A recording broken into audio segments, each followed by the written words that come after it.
और कन्याओं के पूजन उनके जाने के बाद हम सभी को किन बातों का खास ध्यान रखना चाहिए उस दिन भी, ये भी जानना आपके लिए जरूरी है। पंडित जी, हम सोचते हैं कि बस पूजा हो गई, कन्याओं को भोजन करा दिया, वस्त्र आदि दान कर दिया, अब संपन्न, अब फिर से वही पुरानी लाइफस्टाइल में आ जाए, लेकिन उस दिन खासकर किन बातों का ध्यान रखना जरूरी हो जाता है? देखिए, पहली बात तो ये कि कन्याएं अगर आपके घर से जा रही हैं तो तुरंत थाली मत हटवाइए, तुरंत झाड़ू मत लगवाइए वहां, ना ही उस स्थान की सफाई करिए।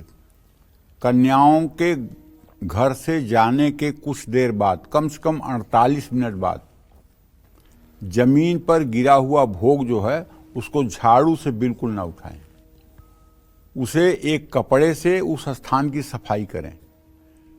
और कन्याओं को आप जिन बर्तनों में भोजन खिला रहे हैं उनको भी फौरन ना धोएं। नवरात्रि में कन्याओं को भोजन के बाद 5 तरह की सामग्री देना बहुत शुभकारी माना जाता है।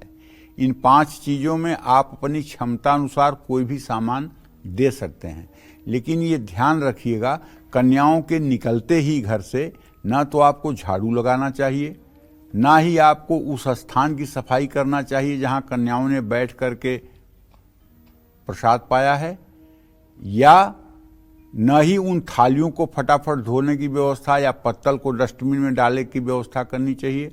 कम से कम 24 मिनट तक तो स्थिति यथावत रहनी चाहिए, क्योंकि जब एक घड़ी भी वो सारी वस्तुएं वहां उपस्थित रहेंगी तो उसके प्रभाव से आपके घर का सारा वास्तु दोष दूर हो जाएगा और आपके घर की नेगेटिविटी दूर हो जाएगी। इसमें कोई संशय नहीं है। आप ऐसा करके देखिए, आपको लाभ मिलेगा। जय मां विंध्यवासिनी।